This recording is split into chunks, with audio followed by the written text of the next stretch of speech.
Willkommen bei Amy's Kitchen. Im heutigen Video geht es um das Ciabatta-Brot. Ich zeige dir, wie einfach, also dass man auch gar nicht viele Zutaten für benötigt. Das Ganze kann man entweder in der Pfanne oder auch auf dem Grill. Und ob du es lieber belegt oder zu einem guten Curry essen möchtest, ist dir überlassen. Aber falls du jetzt neugierig geworden bist, dann bleib einfach dran. Um das Ciabatta-Brot zu backen, braucht man überhaupt nicht viele Zutaten. Das sind alle Zutaten, die man braucht.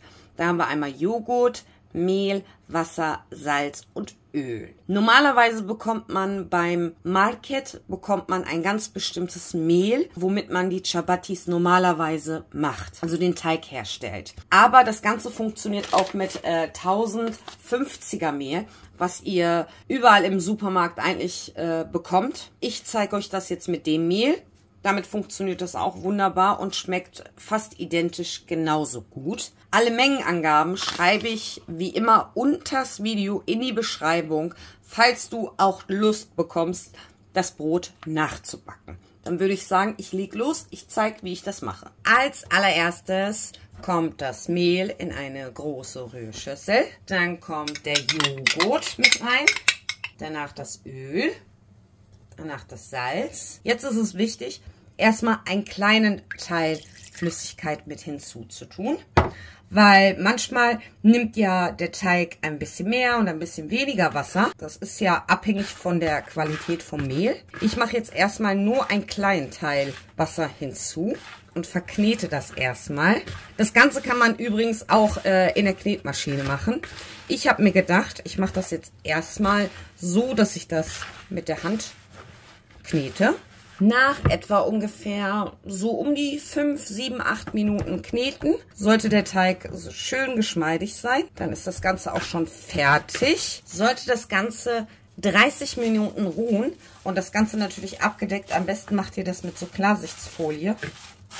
Dann trocknet die Haut auch nicht ein und der Teig bleibt schön frisch. Ich mache heute das Brot auf meinem Grill. Man macht das Brot normalerweise in einer Pfanne. Ich für mich finde, dass die beste Variante ist, dass ich das auf dem Grill mache. Natürlich kannst du, wenn du das Ganze nachmachen möchtest, das Ganze in der Pfanne machen. Ich habe jetzt den Grill angeschmissen auf jeweils 240 Grad. Portioniere jetzt gleich den Teig. Als allererstes bemehlst du dir gut die Arbeitsfläche. Dann kommt der Teig auf die Arbeitsfläche. Also der ist richtig schön geschmeidig geworden. Und so muss er sein. Dann drehst du dir das Ganze am besten. Und dann werden jeweils so kleine Teigstücke rausgeschnitten. Also ich habe das Ganze jetzt in 13 Stücke portioniert. Ja, so um die 50, 60 Gramm wiegen die. Klinge rund geschliffen werden. Dann darf kein Mehl auf der Arbeitsfläche sein, sonst lässt sich das Ganze nicht rund schleifen. Mehl wegklopfen.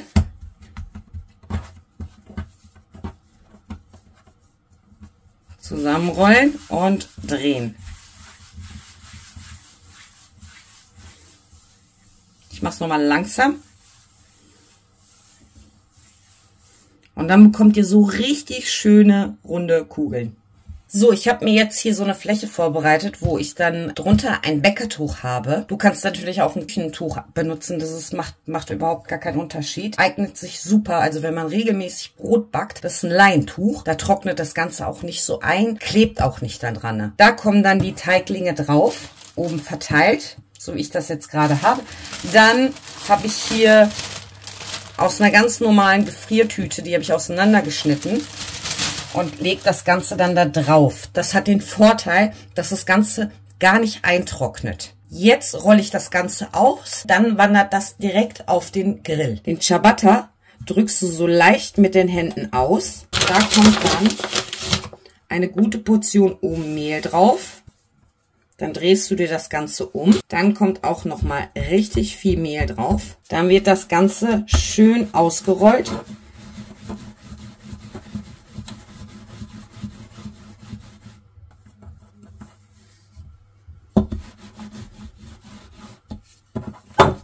Dann, wenn du merkst, dass das Ganze klebt am Boden, nimmst du dir immer wieder ein bisschen Mehl, dreh das Ganze um Und oben kommt auch nochmal Mehl drauf.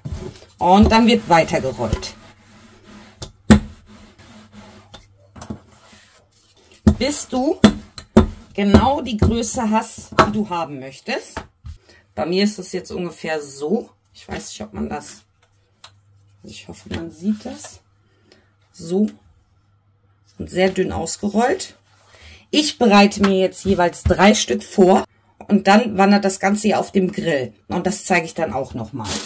Als allererstes wird das komplette Mehl von dem Chapati versucht runterzumachen.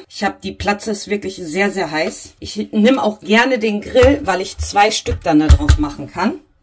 Aber ich zeige das jetzt erstmal bei einem.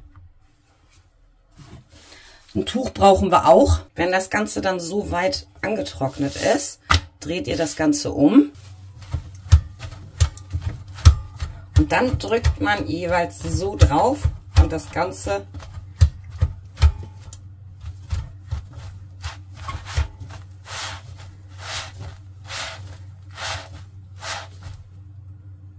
geht dann richtig schön auf. Und da muss man echt vorsichtig sein, dass ihr euch da nicht die Hände verbrennt. Drückt da jeweils drauf. Ich bin echt geübt da drin, ne?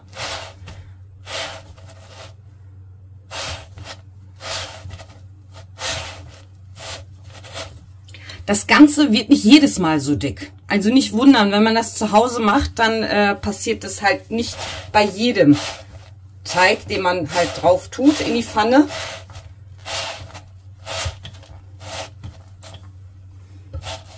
So.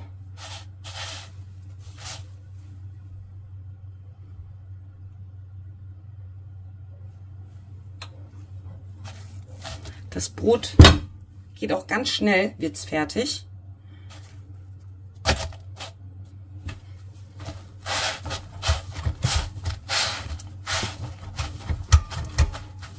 So, das Ganze ist auch schon jetzt fertig. Ich habe mir hier einen Teller vorbereitet. Da sind auch schon 2 Stück drauf. Da kommt ein Küchentuch unten drunter.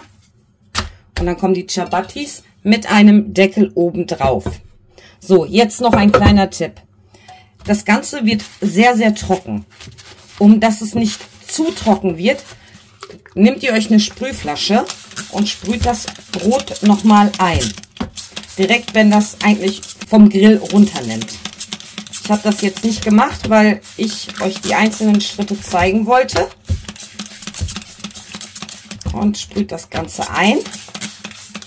Und dann bleiben die auch schön weich. Und dann einfach den Deckel drauf. Ihr Lieben, das Ganze ist jetzt fertig. Wie ihr seht, ähnelt das sehr dem Wrap-Brot. Also das könnte man auch einfach belegen und essen. Diese Ciabatta eignen sich halt wirklich hervorragend zu einem guten Curry. Ich verlinke dir oben rechts mein Curry-Rezept, weil ich das meistens immer zu dem dazu esse. Und da gibt es noch einige Rezepte, womit man das noch isst. Die werde ich dann auch noch in Zukunft hochladen. Aber hier ist wirklich wichtig, dass ihr, wenn ihr das Ganze macht, das muss immer geschlossen bleiben. Nachdem das dann aus der Pfanne oder aus dem Grill rausgenommen wird, muss das Ganze wirklich eingesprüht werden. Nicht zu viel und nicht zu wenig, weil wenn ihr das nicht tut, dann ist das Ganze zu trocken. Wie ihr seht, das ist überhaupt nicht trocken. Man kann es zusammen machen und wieder auseinander machen. Man könnte das Ganze auch größer machen, dann hätte man größere Brote. Ich finde, dass die klein am besten sind. Und ja, vielen Dank fürs Zuschauen. Und wenn dir dieses Video gefallen hat, dann würde ich mich sehr über einen Daumen nach oben freuen. Und wenn du neu bist auf meinem Kanal, dann gern noch ein Abo und bis zum nächsten Mal.